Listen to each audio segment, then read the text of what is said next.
বাংলার প্রাণ যে কৃষি তার এক জীবন্ত প্রতিচ্ছবি যেন এই দৃশ্য। রাজশাহী অঞ্চলের বরেন্দ্রভূমি জুড়ে এখন সোনালী বোরো ধান কাটার মৌসুম চলছে।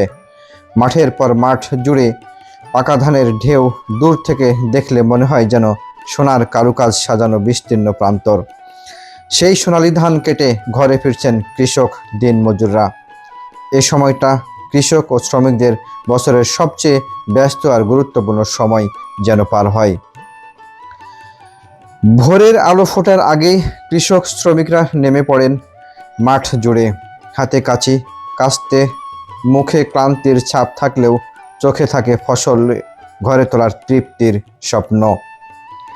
দিনের পর দিন কঠোর পরিশ্রমের ফল এই সোনালী ধান।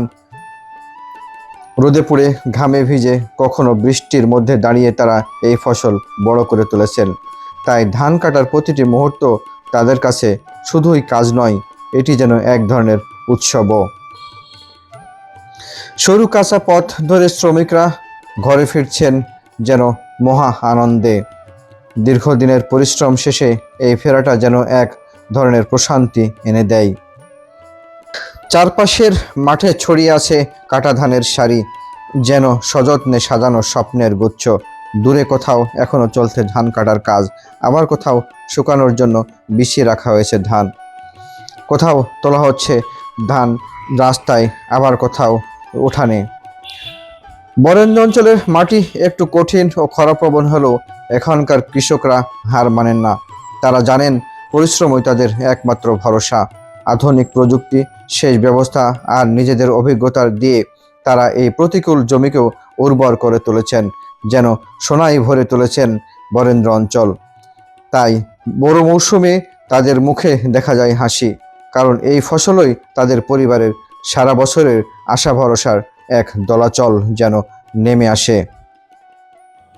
দিন শেষে যখন সূর্য পশ্চিম আকাশে ঢলে পড়ে, তখন ক্লান্ত শরীর নিয়ে তারা বাড়ির পথে হাঁটা ধরেন।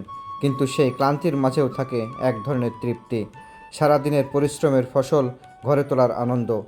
ধানের গন্ধে ভরে ওঠে চারপাশ, আর সেই গন্ধই যেন তাদের কষ্টকে সার্থক করে তোলে। এই দৃশ্য আমাদের মনে করে দেয় আমাদের প্রতিদিনের খাবারের পেছনে কত মানুষের ঘাম জড়িয়ে আছে। শহরের মানুষ যখন সহজে খাবার পায়, তখন সেই খাবারের জন্য গ্রামের এই শ্রমিকদের অবদান অনস্বীকার্য। তাদের এই নিরলস পরিশ্রমই দেশের খাদ্য নিরাপত্তার মূল ভিত্তি। সোনালী ধানের মাঠ, পরিশ্রমী মানুষের হাত আর ফসল ঘরে তোলার আনন্দ, সব মিলিয়ে এটি এক জীবন্ত গল্প যা গ্রাম বাংলার হৃদয়কে স্পর্শ করে যায়।